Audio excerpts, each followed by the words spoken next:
నమస్కారం. RTI act మీడియాకి స్వాగతం. హెడ్లైన్ చూద్దాం.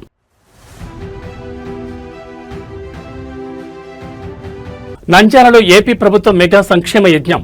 4 కోట్ల విలువైన అధునాతన పరికరాల పంపిణీ. వేల మందికి పైగా దివ్యాంగులు, వృద్ధులకు ఉచిత ఉపకరణాలు.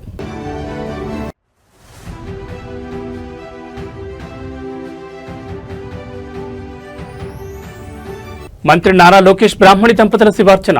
హైదరాబాద్ నివాసంలో ఆధ్యాత్మిక శోభ.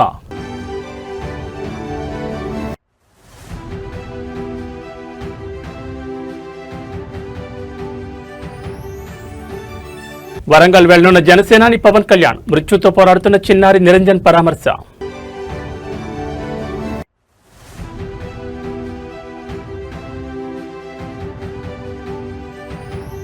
సింగరేణి గనుల్లో కార్మికుల ప్రాణాలతో చెలగాటం. కనీస అవసరాలు గాలి కుదిరేసిన యాజమాన్యం. ఇక డీటెయిల్స్ చూస్తే, విశిష్టమైన సోమవారం పర్వదినాన్ని పురస్కరించుకుని ఆంధ్రప్రదేశ్ విద్యా, ఐటీ శాఖల మంత్రి నారా లోకేష్ బ్రాహ్మణి దంపతులు తమ హైదరాబాద్ నివాసంలో మహాశివుడికి ప్రత్యేక పూజలు నిర్వహించారు. లోక కళ్యాణాన్ని కాంక్షిస్తూ వేద పండితుల ఆధ్వర్యంలో అత్యంత భక్తి శ్రద్ధలతో ఏకాదశ మహన్యాస పూర్వక రుద్రాభిషేకం శాస్త్రోక్తంగా జరిపారు. రాష్ట్ర ప్రజల ఆయురారోగ్యాలు, ఆంధ్రప్రదేశ్ ప్రగతి, ప్రజా సంక్షేమ ధ్యేయంగా ఈ మహారుద్రాభిషేకం సాగింది. శివునికి అత్యంత ప్రీతిపాత్రమైన సోమవారం రోజు నారా లోకేష్ దంపతులు తమ నివాసంలో ఈ విశేష పూజా కార్యక్రమం తలపెట్టారు. అనుభవజ్ఞులైన ఋత్వికులు, వేద పండితుల మంత్రోచ్చారణల మధ్య ఆధ్యాత్మిక శోభ ఉట్టిపడేలా మహారుద్రాభిషేకం కొనసాగింది. స్వామివారికి పాలు, పెరుగు, నెయ్యి, తేనె వంటి పంచామృతాలతో పాటు విశేష ద్రవ్యాలతో పండితులు అభిషేకం చేశారు. రాష్ట్రంలో నూతన పరిపాలన సాగుతున్న తరుణంలో ఏపీ అభ్యున్నతి, ప్రజల సుఖ సంతోషాల కోసం లోకేష్ దంపతులు సంకల్పం చెప్పుకుని పూజలో కూర్చున్నారు. దాదాపు 2 గంటల పాటు సాగిన ఈ వేడుకలో లోకేష్ బ్రాహ్మణి దంపతులు సాంప్రదాయ వస్త్రధారణలో పాల్గొని భక్తి శ్రద్ధలతో శివార్చన చేశారు. పూజ అనంతరం వేద పండితులు, ఋత్వికులు నారా లోకేష్ దంపతులకు వేదాశీర్వచనం చేసి స్వామివారి తీర్థప్రసాదాలు అందజేశారు. లోకేష్ దంపతులు జరిపిన ఈ ఏకాదశ మహన్యాస పూర్వక రుద్రాభిషేకం దృశ్యాలు ప్రస్తుతం సోషల్ మీడియాలో వైరల్ గా మారాయి. లోకేష్ దంపతులకు భగవంతుడి ఆశీస్సులు ఎల్లప్పుడూ ఉండాలని అభిమానులు, టీడీపీ శ్రేణులు ఆకాంక్షిస్తున్నారు. జనసేన అధినేత, ఆంధ్రప్రదేశ్ ఉప ముఖ్యమంత్రి పవన్ కళ్యాణ్ రేపు వరంగల్ జిల్లాలో పర్యటించనున్నట్లు సమాచారం అందుతోంది. ప్రాణాంతకమైన వ్యాధితో బాధపడుతూ మృత్యుతో పోరాడుతున్న నిరంజన్ అనే చిన్నారి చివరి కోరిక మేరకు ఆ బాలుని పరామర్శించి ధైర్యం చెప్పేందుకు పవన్ స్వయంగా వరంగల్ వెళ్లనున్నట్టు తెలుస్తోంది. ఇందుకు సంబంధించిన అధికారిక షెడ్యూల్ వెలువడింది. అయితే ఇటీవల తెలంగాణలో రేగిన స్థానికత వివాదం నేపథ్యంలో జనసేనాని వరంగల్ పర్యటన ఇప్పుడు రాజకీయ వర్గాల్లో తీవ్ర ప్రాధాన్యత సంతరించుకుంది. పవన్ కళ్యాణ్ అంటే కేవలం రాజకీయ నాయకుడే కాదు, ఆయనలోని మానవత్వానికి ఎన్నో సంఘటనలు నిదర్శనంగా నిలిచాయి. ఇప్పుడు వరంగల్ చెందిన నిరంజన్ అనే బాలుడు తీవ్ర అనారోగ్యంతో బాధపడుతూ తన అభిమాన నాయకుడు పవన్ కళ్యాణ్ ఒక్కసారైనా చూడాలని చివరి కోరికను వ్యక్తం చేశాడు. ఈ విషయం జనసేన దృష్టికి వెళ్లడంతో ఆయన తన బిజీ షెడ్యూల్ను పక్కన పెట్టి వరంగల్ వెళ్లేందుకు సిద్ధమైనట్లు పార్టీ వర్గాలు చెబుతున్నాయి. మరోవైపు ఇటీవల తెలంగాణ రాజకీయాల్లో పవన్ కళ్యాణ్ స్థానికత అంశంపై జరిగిన చర్చల నడుమ ఈ పర్యటన రాజకీయ రంగు పులుముకుంది. తెలంగాణలో జనసేన ఉనికిని చాటడమే కాకుండా క్షేత్రస్థాయిలో పార్టీని బలోపేతం చేసేందుకు పవన్ వ్యూహాలు రచిస్తున్నారు. ఇందులో భాగంగానే తెలంగాణలో ఇతర పార్టీల నుంచి కీలక నేతలను జనసేనలోకి ఆహ్వానించేందుకు, చేరికలను సమీక్షించేందుకు త్వరలోనే ఒక ప్రత్యేక జాయినింగ్స్ కమిటీని నియమించబోతున్నట్లు జనసేన కేంద్ర కార్యాలయం ప్రకటించింది. ఈ తరుణంలో పవన్ వరంగల్ పర్యటన రాజకీయంగా సరికొత్త సమీకరణాలకు దారితీసే అవకాశం ఉంది. తెలంగాణ ఆర్థిక వ్యవస్థకు వెన్నెముక నిచ్చిన సింగరేణి బొగ్గు గనుల్లో కార్మికుల కనీస అవసరాలను, భద్రతను యాజమాన్యం గాలి కుదిలేసిందనే సంచలన ఆరోపణలు వెల్లువెత్తున్నాయి. గడ్డపార పట్టి నల్ల బంగారాన్ని వెలికితీసే కార్మికులకు గనుల లోపల కనీసం తాగడానికి మంచినీరు కూడా అందించడం లేదని, ఇది ముమ్మాటికి మానవ హక్కుల ఉల్లంఘన కిందకి వస్తుందని కార్మిక సంఘాలు మండిపడుతున్నాయి. అంతర్జాతీయంగా గనుల్లో రక్షణ కోసం అత్యాధునిక సాంకేతికత వాడుతుంటే ఇక్కడ మాత్రం పాత పద్ధతులతో కార్మికుల ప్రాణాలను పణంగా పెడుతున్నారనే విమర్శలు వినిపిస్తున్నాయి. 100 అడుగుల లోతున ప్రాణాలను గుప్పెట్లో పెట్టుకుని పనిచేసే సింగరేణి కార్మికుల పట్ల ప్రభుత్వం, యాజమాన్యం నిర్లక్ష్య ధోరణి ప్రదర్శిస్తున్నాయనే ఆరోపణలు తీవ్ర దుమారం రేపుతున్నాయి. గనుల లోపల ఊపిరాడకుండా చేసే వాతావరణం ఉంటోందని, కనీస వెంటిలేషన్ ఏర్పాట్లు సరిగా లేకపోవడంతో కార్మికులు శ్వాసకోశ ఇబ్బందులతో సతమతమవుతున్నారని కార్మికులు ఆవేదన వ్యక్తం చేస్తున్నారు. ప్రపంచవ్యాప్తంగా మైనింగ్ రంగంలో కార్మికుల రక్షణ, ప్రాణవాయు సరఫరా కోసం digital technology, advanced ventilation systems ఉపయోగిస్తుంటే సింగరేణిలో మాత్రం దశాబ్దాల నాటి కాలం చెల్లిన పద్ధతుల్ని కొనసాగిస్తుండడంపై తీవ్ర విమర్శలు వినిపిస్తున్నాయి. గనుల్లోకి వెళ్లే కార్మికులకు తగినంత ఆక్సిజన్ అందించలేని దుస్థితిలో యాజమాన్యం ఉండడం శోచనీయమని ప్రతిపక్షాలు, కార్మిక సంఘాల నేతలు ధ్వజమెత్తుతున్నారు. తక్షణమే గనుల్లో తనిఖీలు చేపట్టి భద్రతా ప్రమాణాలు పెంచాలని డిమాండ్ చేస్తున్నారు. సింగరేణి కార్మికుల ప్రాణాలతో ఆడుకుంటున్న ఈ వ్యవహారంపై మానవ హక్కుల కమిషన్ కూడా జోక్యం చేసుకోవాలని కార్మిక శ్రేణులు కోరుతున్నాయి. మరి ఈ తీవ్ర ఆరోపణలపై సింగరేణి యాజమాన్యం మరియు ఇంధన శాఖ ఎలా స్పందిస్తాయో చూడాలి. ఇవాళ వస్తా ఉంటే గేట్ కాడ అడ్డుకున్నారు, నిన్న కూడా పోతా ఉంటే గేట్ కాడ అడ్డుకున్నారు. ఎందుకోసం అడ్డుకుంటున్నారంటే భయం పుట్టుకుంది ప్రభుత్వానికి. ఏంది కార్మికులను సరిగా చూసుకోలేకపోతున్నారు. ఉన్న డబ్బులన్నీ కాంట్రాక్టర్లకు ఇస్తున్నారు. కనీసం మనకు డ్రిల్లింగ్ మెషిన్ కి చిన్న బిట్స్ లేవన్నా, మెషిన్ రిపేర్ ఉందన్నా, ఏ చిన్న అంశం బాగలేదన్నా కూడా బడ్జెట్ లేదని మీకు చెప్తున్నారు, రిపేర్లు చేస్తలేరు, పనిముట్లు ఇస్తలేరు. కానీ కాంట్రాక్టర్లకు ఇవ్వడానికి మాత్రం 100 కోట్లు 1000 కోట్ల రూపాయలు ఉన్నాయి. అవి రెగ్యులర్ గా పేమెంట్స్ అవుతున్నాయి. కానీ మనం ఏదైనా చిన్నది అడిగినా కూడా పాత మెషిన్లే మళ్ళీ రిపేర్ చేసి వాడుకోలేదు తప్పితే కొత్త మెషిన్లు కొన్నటువంటి పరిస్థితి లేదు. సింగరేణి పుట్టింది ఎప్పుడో పుట్టింది.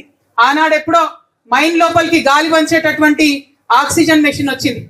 ఆ మెషిన్లు ఇప్పుడు ప్రపంచవ్యాప్తంగా అత్యాధునిక టెక్నాలజీతోని అద్భుతంగా నడుస్తున్నాయి. కానీ మన దగ్గర మాత్రం అప్పుడెప్పుడో పెట్టిన మెషినే ఉంది. అంటే కనీసం గాలి కానీ నీరు కానీ ఇయ్యకపోతే ఇక యాజమాన్యం ఉంది ఎందుకు అని చెప్పి నేను అడుగుతా ఉన్నా. నిన్న ఇంకో మైన్ దగ్గర పోతే బాటిల్ పట్టుకొని లోపలికి పోతున్నారు. పాపం మీకుండే పనిముట్లు వేరే ఉంటాయి, మీరు నడవాల్సింది నడవాలే, మీదికెళ్ళి ఇంటికెళ్ళి మంచినీళ్ళ బాటిల్ పట్టుకురావాలంటే మరి కనీసం అది కూడా వేయలేకపోతే సింగరేణి యాజమాన్యం నిజంగా సిగ్గుపడాలి.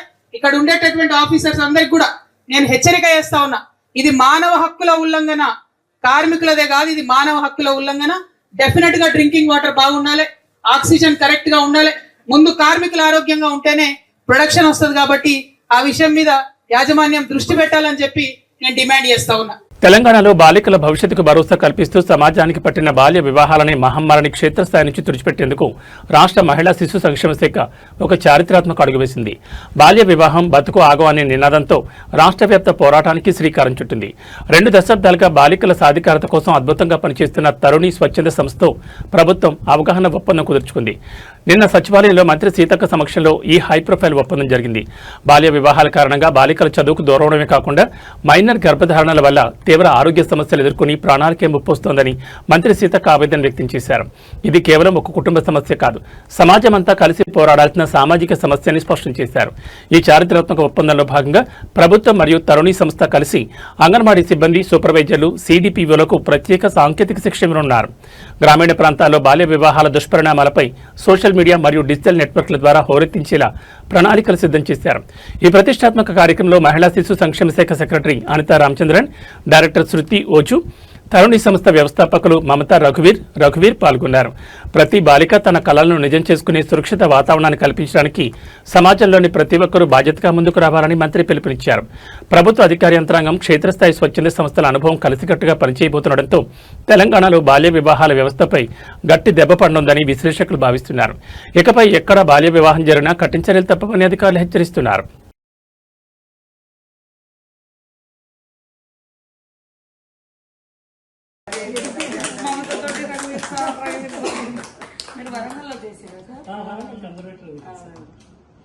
అది 2000 సంవత్సరంలో 2 ఏళ్ళే చేశారు. తర్వాత నుంచి ఇంకా నేను అక్కడే పనిచేస్తాను కాబట్టి మేడం మిస్ అయ్యింది. భారత ఆర్థిక వ్యవస్థ వృద్ధి పథంలో దూసుకెళ్తున్నప్పటికీ అంతర్జాతీయ పరిణామాలు, దేశీయ వాతావరణ మార్పుల రూపంలో సరికొత్త సవాళ్లు ఎదురవుతున్నాయి. కేంద్ర ఆర్థిక మంత్రి నిర్మలా సీతారామన్ స్పష్టం చేశారు. ప్రపంచ మార్కెట్లో క్రూడాయిల్ ధరలో నెలకొన్న అనిశ్చితితో పాటు విదేశీ మారక ద్రవ్య రేట్లలో వస్తున్న మార్పులు దేశ ఆర్థిక స్థితిపై ఒత్తిడి పెంచుతున్నాయని ఆమె విశ్లేషించారు. అయితే ఇటువంటి క్లిష్ట పరిస్థితులను ఎదుర్కొనేందుకు వీలుగా ప్రభుత్వం ముందస్తు వ్యూహాలతో సిద్ధంగా ఉందని ఆర్థిక మంత్రి భరోసా ఇచ్చారు. దేశ ఆర్థిక పురోగతిపై కేంద్ర ఆర్థిక మంత్రి నిర్మలా సీతారామన్ ఉన్నత స్థాయి సమీక్ష నిర్వహించి కీలక విషయాలు వెల్లడించారు. అంతర్జాతీయంగా ముడి చమురు సరఫరాలు, అడ్డంకులు, గ్లోబల్ మార్కెట్లో ఎరువుల ధరలు విపరీతంగా పెరగడం దేశీయంగా భారంగా మారాయని పేర్కొన్నారు. దీనికి తోడు ముడి పదార్థాల కొరత, దిగుమతుల్లో వస్తున్న అంతరాయాలు దేశీయ పరిశ్రమల ఉత్పత్తి వ్యయాన్ని పెంచుతున్నాయని ఆందోళన వ్యక్తం చేశారు. మరోవైపు దేశంలో ఈ ఏడాది నమోదవుతున్న తక్కువ వర్షపాతంపై కూడా ఆర్థిక మంత్రి ప్రత్యేకంగా ప్రస్తావించారు. తక్కువ వర్షపాతం వల్ల వ్యవసాయ రంగం దెబ్బతినే అవకాశం ఉన్నందున మార్కెట్లో ఆహార ధాన్యాల సరఫరాకు ఎక్కడా ఇబ్బంది లేకుండా చూస్తామన్నారు. దేశంలో ఆహార భద్రతను కాపాడేందుకు మరియు ధరల నియంత్రణలో ఉంచేందుకు వీలుగా ప్రభుత్వం ఇప్పటికే తగినంత బఫర్ స్టాక్ను అత్యంత సిద్ధంగా ఉంచిందని నిర్మలా సీతారామన్ స్పష్టం చేశారు. గ్లోబల్ సవాళ్లు ఉన్నప్పటికీ అంతర్గత మార్కెట్ను బలోపేతం చేయడం ద్వారా వృద్ధి రేటును కాపాడుకుంటామని ధీమా వ్యక్తం చేశారు. అంతర్జాతీయ ఆర్థిక ఒడిదుడుకులను తట్టుకుంటూనే దేశీయంగా ద్రవ్యోల్బణాన్ని అదుపులో ఉంచేందుకు ఆర్థిక శాఖ రిజర్వ్ బ్యాంక్ ఆఫ్ ఇండియాతో కలిసి నిరంతరం పర్యవేక్షిస్తోందని మంత్రి తెలిపారు. కేంద్రం తీసుకుంటున్న ఈ ముందస్తు బఫర్ స్టాక్ చర్యలు దేశీయ మార్కెట్లకు పెద్ద ఊరటనిచ్చే అంశంగా ఆర్థిక నిపుణులు భావిస్తున్నారు.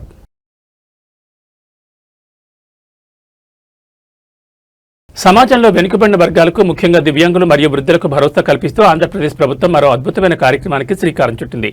నంద్యాల జిల్లాలో ఏర్పాటు చేసిన ఒక బృహత్తర సంక్షేమ వేదికపై 3,000 మందికి పైగా లబ్ధిదారులకు ఉచితంగా సహాయక ఉపకరణాలను పంపిణీ చేశారు. దాదాపు 4 కోట్ల రూపాయల విలువైన అధునాతన పరికరాలను అందజేసి వారిలో ఆత్మవిశ్వాసాన్ని నింపారు. ముఖ్యమంత్రి చంద్రబాబు నాయుడు దూరదృష్టితో కూడిన నాయకత్వంలో తెలుగుదేశం పార్టీ సమాజంలోని ప్రతి ఒక్కరికి సమగ్ర వికాసం అందించేందుకు అహర్నిశలు శ్రమిస్తోందని ప్రజాప్రతినిధులు ఈ సందర్భంగా స్పష్టం చేశారు. నంద్యాల జిల్లాలో జరిగిన ప్రతిష్టాత్మక కార్యక్రమంలో మంత్రులు, స్థానిక ప్రజాప్రతినిధులు పాల్గొని లబ్ధిదారులకు పరికరాలను స్వయంగా అందజేశారు. మోటరైజ్డ్ ట్రైసైకిళ్లు, అత్యాధునిక వీల్ చైర్లు, వెనుకడి యంత్రాలు మరియు కృత్రిమ అవయవాలను భారీ సంఖ్యలో పంపిణీ చేశారు. ఈ మహత్తర కార్యం ద్వారా వేలాది మంది దివ్యాంగులు, వృద్ధులు ఇతరులపై ఆధారపడకుండా తమ దైనందిన జీవితంలో స్వయం సమృద్ధి సాధించనున్నారు. ఈ ప్రతిష్టాత్మక కార్యక్రమాన్ని విజయవంతం చేయడంలో అసాధారణ మద్దతు అందించిన కేంద్ర ప్రభుత్వ రక్షణ శాఖ పరిధిలోని artificial limbs manufacturing corporation of India అంటే అలింకో సంస్థకు కూటమి ప్రభుత్వం మరియు నేతలు హృదయపూర్వక కృతజ్ఞతలు తెలిపారు. చంద్రబాబు నాయకత్వంలో దివ్యాంగుల సంక్షేమానికి అత్యున్నత ప్రాధాన్యత ఇస్తున్నామని, కేవలం ఆర్థిక సహాయమే కాకుండా వారి జీవన ప్రమాణాలను పెంపొందించే ఇటువంటి వినూత్న కార్యక్రమాలను రాష్ట్ర వ్యాప్తంగా విస్తరిస్తామని నేతలు స్పష్టం చేశారు. కాకినాడలో అదృశ్యమైన చిన్నారి కేసు దర్యాప్తు అత్యంత ఉత్కంఠంగా మారింది.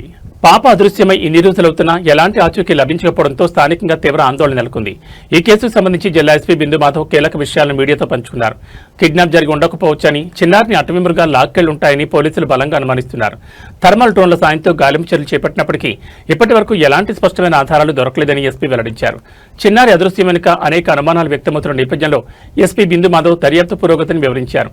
పరిసర ప్రాంతాల్లోని సీసీటీవీ ఫుటేజ్లను క్షుణ్ణంగా పరిశీలించామని, పాపను ఎవరైనా ఎత్తుకెళ్లినట్లు ఎలాంటి ఆధారాలు లభించలేదని స్పష్టం చేశారు. దీంతో సమీపంలో ఉన్న అడవి జంతువులు ఏమైనా చిన్నారిపై దాడి చేసి అడవిలోకి లాక్కెళ్లి ఉంటాయన్న కోణంలో విచారణ జరుపుతున్నామన్నారు. దీనికి తోడు మరో కీలక కోణాన్ని కూడా పోలీసులు విశ్లేషిస్తున్నారు. పాప అదృశ్యమైన రోజు ఆ ప్రాంతంలో భారీ వర్షం కురిసింది.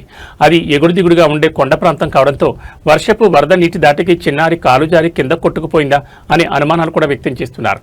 ఎలాంటి వాతావరణంలోనైనా మనుషుల ఉనికిని పసిగట్టే అత్యాధునిక థర్మల్ డ్రోన్ల సహాయంతో అటవీ ప్రాంతం, కాలువల వెంబడి గాలింపు చర్యలు కొనసాగుతున్నాయని ఎస్పీ తెలిపారు. పాప ఆచూకీ కోసం అటు పోలీసులు, ఇటు స్థానికులు అహర్నిశలు శ్రమిస్తున్నారు.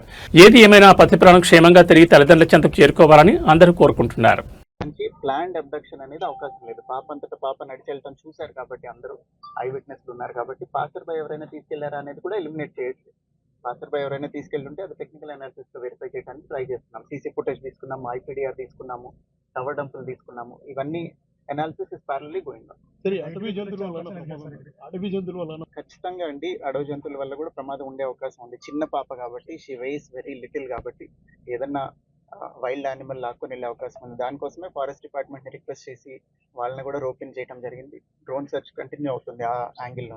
6 పాయింట్లు గుర్తించామన్నారు సార్ 2 days నుంచి. We are doing so far all efforts are leading to dead end only. ఇంతవరకు ఏ క్లూ దొరకలేదు. టెక్నికల్ అనాలిసిస్ లోనూ ఇప్పటిదాకా సస్పిషియస్ యాంగిల్ రాలేదు. అట్లనే ఈ యానిమల్ ఏదైనా తీసుకెళ్ళి ఉండటం మీద కూడా ఇంకా క్లూ రాలేదు. That it self says that కొంచెం యానిమల్ అయి ఉంటేనే ఇట్లాంటి ఎరాటిక్ బిహేవియర్ ఉంటుంది. మనం ఖచ్చితంగా చెప్పలేని బిహేవియర్ ఉండేది. అక్కడ సడన్ గా ఏదో జరుగుంటే తప్ప ఈ ఇన్సిడెంట్ అంతా కూడా జరిగి, ఇప్పుడు నేను వాళ్ళ తల్లిగారితో కూడా మాట్లాడాను, నాకు ఐడియా ఉంది. ఆవిడ కూడా ఏం చెప్తున్నారు, భవానీ గారు అట్లనే గణేష్ గారు ఇద్దరు ఏం చెప్తున్నారు అంటే 30 minutes డ్యూరేషన్ లో జరిగిపోయింది. So it cannot be planned or orchestrated. ఏదన్నా యానిమల్ తీసుకొని వెళ్ళాలి, లేదా పాసర్ బై ఏదైనా చేసి ఉండాలి. ఆ రోజున బాగా వర్షం కూడా పడింది. ఈ టెరైన్ లో వర్షం పడితే కొంచెం గ్రావెల్ రోల్ అయ్యి ఉండొచ్చు, ఏదైనా జరిగి ఉండొచ్చు. సో అన్ని యాంగిల్స్ లోనూ దర్యాప్తు కంటిన్యూ చేస్తున్నాం. ఇప్పుడు ఇక్కడ ఎంతమంది ఉన్నారో వీళ్ళందరూ మీకు ముందు నుంచి కనిపిస్తున్నారు.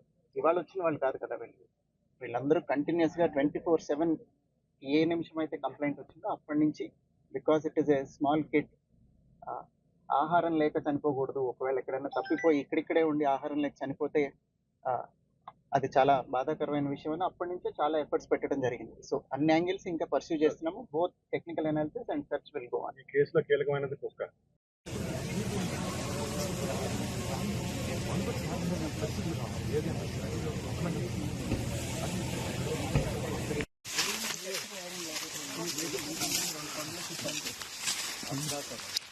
ఇక్కడ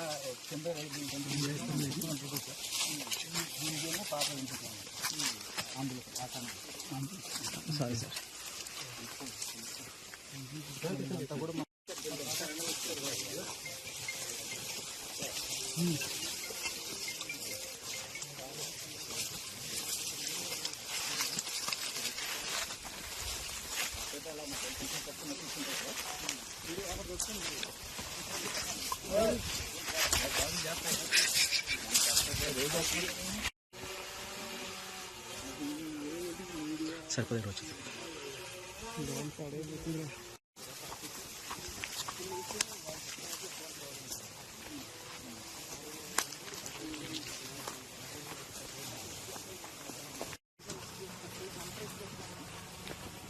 హైదరాబాద్ మణికొండ పరిధిలో అర్ధరాత్రి వేళ జరిగిన కొన్ని వింత పూజలు తీవ్ర వివాదానికి ఘర్షణకు దారితీశాయి.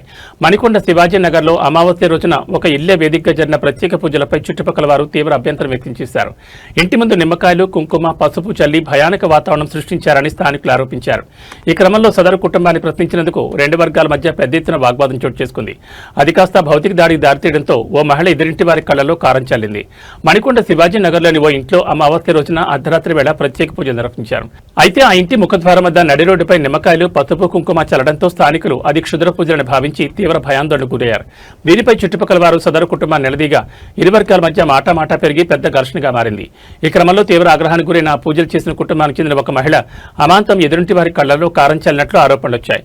దీంతో స్థానికంగా తీవ్ర ఉద్రిక్తత నెలకొంది. సమాచారం అందుకున్న వెంటనే రాయదుర్గం పోలీసులు సంఘటనా స్థలానికి చేరుకుని ఇరు వర్గాలను చెల్లాచెదురు చేసి పరిస్థితిని అదుపులోకి తెచ్చారు. బాధితుల ఫిర్యాదు మేరకు రాయదుర్గం పోలీస్ స్టేషన్లో కేసు నమోదు చేశారు. అమావాస్య రోజున జరిగిన ఈ ఘటనతో మణికొండ పరిసర ప్రాంతాల్లో కొద్దిసేపు అలజడి జరిగింది. అసలు వారు చేసింది క్షుద్ర పూజల లేక వ్యక్తిగత నమ్మకాలతో చేసిన సాధారణ పూజల అనే కోణంలో పోలీసులు దర్యాప్తు చేస్తున్నారు. కళ్లలో కారం చల్లిన మహిళపై గొడవకు కారణమైన వారిపై చట్టపరమైన చర్యలు తీసుకుంటామని రాయదుర్గం పోలీసులు స్పష్టం చేశారు.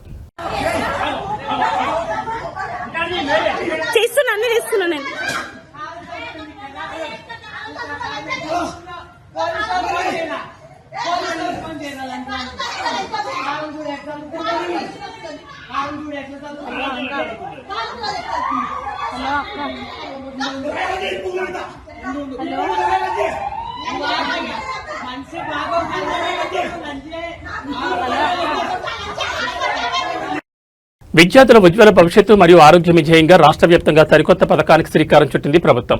బడిపిల్లల్లో పౌష్టికాహార లోపాన్ని నివారించి వారిని ఆరోగ్యంగా తీర్చిదిద్దేందుకు వీలుగా ప్రభుత్వ పాఠశాలలో బ్రేక్ఫాస్ట్ మిల్క్ పథకాన్ని అధికారికంగా ప్రారంభించారు. ప్రీ ప్రైమరీ నుండి 12వ తరగతి వరకు చదువుతున్న లక్షలాది మంది విద్యార్థులకు ప్రతిరోజు ఉదయం పాఠశాల ప్రారంభ సమయంలోనే రుచికరమైన అల్పాహారంతో పాటు పాలు లేదా రాగి జావ అందించనున్నారు. ఇందుకు సంబంధించిన రోజువారీ పోషకాలతో కూడిన వారాంతపు స్పెషల్ మెనూ కూడా విడుదలైంది. విద్యార్థుల ఆరోగ్యంపై ప్రత్యేక దృష్టి పెట్టిన విద్యాశాఖ వారం రోజులకు సరిపడేలా ఒక అద్భుతమైన రుచికరమైన మెనూను సిద్ధం చేసింది. ఇకపై ప్రతి సోమవారం విద్యార్థులకు దోశ, చట్నీ లేదా చపాతీ కూరతో పాటు చిక్కటి పాలు అందిస్తారు.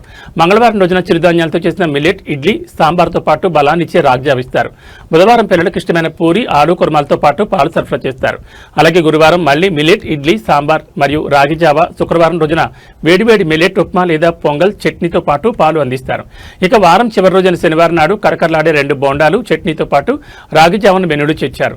క్లుప్తంగా చెప్పాలంటే వారంలో సోమ, బుధ, శుక్రవారంలో పాలు ఇస్తుండగా మంగళ, గురు, శనివారంలో ఎముకల పుష్టికి మేలు చేసే రాగి జావను అందించనున్నారు. ఈ సరికొత్త పౌష్టికాహార విందుపై విద్యార్థులు, వారి తల్లిదండ్రులు హర్షం వ్యక్తం చేస్తున్నారు. పాఠశాలలో అందించే అల్పాహార నాణ్యతను నిరంతర పర్యవేక్షించేందుకు విద్యాశాఖ ప్రత్యేక అధికారులతో కూడిన కమిటీలను ఏర్పాటు చేస్తుంది. ఆహార తయారీలో ఎక్కడ శుభ్రత లోపించకుండా మెనూ ప్రకారం ఖచ్చితంగా వడ్డించాలని హెచ్చరించింది. ఈ పథకం ద్వారా బడుల్లో డ్రాప్అవుట్స్ తగ్గి విద్యార్థుల హాజరు శాతం గణనీయంగా పెరుగుతుందని విద్యా నిపుణులు అంచనా వేస్తున్నారు.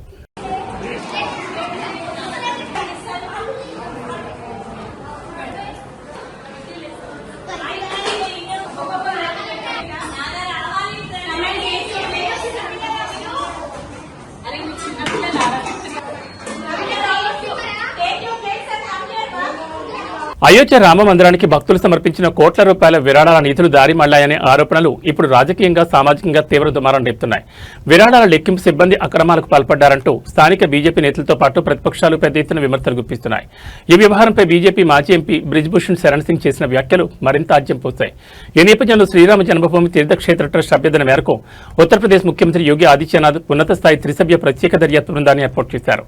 అయోధ్య రామ మందిర కానుకల పెట్టెల్లోని నిధులు దుర్వినియోగమయ్యాయనే అంశంపై లక్నో డివిజనల్ కమిషనర్ విజయ్ విశ్వాస్ పంత్ నేతృత్వంలోని సిట్ బృందం నిన్ననే అయోధ్యకు చేరుకుని దర్యాప్తును తీవ్రతరం చేసింది. మందిరంలోని సీసీటీవీ విజువల్స్ తో పాటు గత కొన్ని సంవత్సరాల ఆర్థిక రికార్డులను అధికారులు పరిశీలిస్తున్నారు. ఇప్పటికే దాదాపు 42 మంది సిబ్బందిని, బ్యాంకు ఉద్యోగులను అధికారులు సుదీర్ఘంగా విచారించారు. మరోవైపు కుంభకోణం వెనుక బడా నేతలున్నారని బీజేపీ మాజీ ఎంపీ బ్రిజ్భూషణ్ శరణ్ సింగ్ ఆరోపించారు. నిధులు ఎలా దారి మళ్లాయో నాకు తెలుసు, కానీ ఇప్పుడు నిజం చెప్తే నేను ఇబ్బందుల్లో పడతాను, ఎందుకంటే అవతలి వాడు చాలా శక్తివంతమైన వారు అంటూ ఆయన చేసిన వ్యాఖ్యలు కలకలం రేపుతున్నాయి. కాగా మందిరంలో విరాళాలు లెక్కించే ఒక సాధారణ ఉద్యోగి నివాసంలో పోలీసులు జరిపిన సోదాల్లో దాదాపు 12 లక్షల నగదు లభ్యమైంది. నెలకు కేవలం 20,000 లోపు జీతం తీసుకునే సదరు సిబ్బంది ఈ మధ్య కాలంలోనే ₹1,50,00,000 విలువైన భూమిని కొనుగోలు చేయడం, లెక్కింపునకు ముందు తర్వాత వారి ఆర్థిక పరిస్థితి పూర్తిగా మారిపోవడంతో ఈ నిధుల చోరీ నిజమేనని స్థానికులు బలంగా నమ్ముతున్నారు.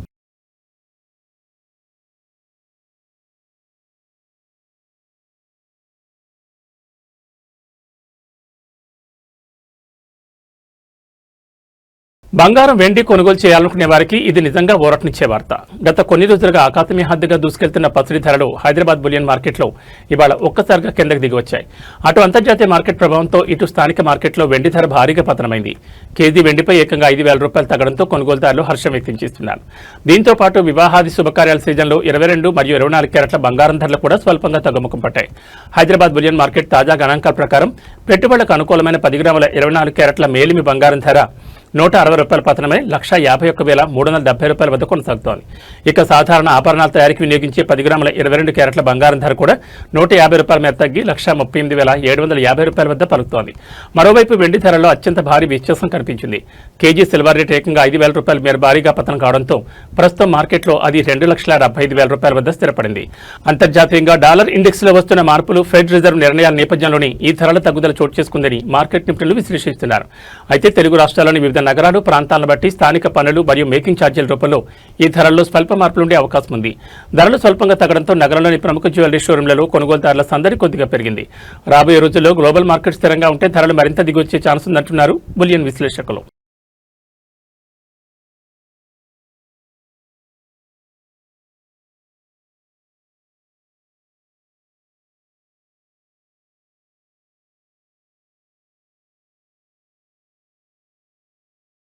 ఇక వాతావరణ విషయానికి వస్తే తెలంగాణ ప్రజలకు వాతావరణ శాఖ డబుల్ అలర్ట్ జారీ చేసింది. రాష్ట్రంలో ఇవాళ వాతావరణం విచిత్రమైన వరకు తీసుకున్నది. పగటిపూట భానుడు తన ప్రతాపం చూపించనుండగా రాత్రి వేళలో వరుణుడు చల్లబరచనున్నాడు. రాష్ట్రంలోని పలు జిల్లాల్లో ఇవాళ ఎండలు దంచుకొడతాయని, ముఖ్యంగా ఉత్తర, తూర్పు తెలంగాణ ప్రాంతాల్లో ఉష్ణోగ్రతలు 42 డిగ్రీల వరకు నమోదయ్యే ప్రమాదం ఉందని వాతావరణ శాఖ నిపుణులు హెచ్చరిస్తున్నారు. అయితే ఇదే సమయంలో సాయంత్రం లేదా రాత్రి వేళలో రాష్ట్రంలోని పలు ప్రాంతాల్లో ఉరుములు, మెరుపులతో కూడిన వర్షాలు కురిసే అవకాశం ఉందని అంచనా వేశారు. వాతావరణ నిపుణుల అంచనా ప్రకారం ఇవాళ పగటిపూట ఎండ తీవ్రత చాలా ఎక్కువగా ఉండబోతోంది. ముఖ్యంగా నార్త్ మరియు ఈస్ట్ తెలంగాణ జిల్లాలో ఎండలు తీవ్ర రూపం దాల్చనున్నాయి. ఇక్కడ పాదరసం 40 నుంచి 42 డిగ్రీల సెల్సియస్ వరకు వెళ్లే ఆస్కారం ఉంది. అటు రాజధాని హైదరాబాద్లో సైతం ఉదయం నుంచే ఎండ తీవ్రత మొదలైంది. ఇవాళ నగరంలో గరిష్టంగా 38 డిగ్రీల వరకు ఉష్ణోగ్రత నమోదయ్యే ఛాన్స్ ఉంది. ప్రజలు మధ్యాహ్నం వేళలో అత్యవసరమైతే తప్ప బయటకు రాకూడదని వైద్యాధికారులు సూచిస్తున్నారు. అయితే ఈ తీవ్రమైన వేడి కారణంగా స్థానికంగా ఏర్పడే ఉపరితల ఆవర్తనం వల్ల సాయంత్రానికి వాతావరణం చల్లబడింది. ఉత్తర, పశ్చిమ, తూర్పు తెలంగాణలోని పలు ప్రాంతాల్లో సాయంత్రం లేదా రాత్రి కొద్దిసేపు వర్షాలు పడతాయని నిపుణులు చెబుతున్నారు. హైదరాబాద్ నగరంలో కూడా సాయంత్రం వేళ 1-2 చోట్ల మబ్బులు పట్టి వర్షాలు పడే ఆస్కారం స్పష్టంగా కనిపిస్తోంది. పగటి ఉక్కపోత నుండి రాత్రికి ఉపశమనం లభించే అవకాశం ఉందని స్పష్టమవుతోంది. పగలు ఎండ, రాత్రి వాన ఈ తరహా వాతావరణ మార్పుల వల్ల సీజనల్ వ్యాధులు ప్రబలే ప్రమాదం ఉందని ప్రజలు, ముఖ్యంగా పిల్లలు, వృద్ధులు జాగ్రత్తగా ఉండాలని వైద్యులు హెచ్చరిస్తున్నారు. ఇక హైదరాబాద్లో సాయంత్రం వేళ వర్షం పడితే వాహనదారులు ట్రాఫిక్ చిక్కులను దృష్టిలో ఉంచుకుని ప్రయాణాలు ప్లాన్ చేసుకోవడం మంచిది. ఇవి బులెటిన్ విశేషాలు. మరో బులెటిన్లో మళ్ళీ కలుసుకుందాం. నమస్కారం.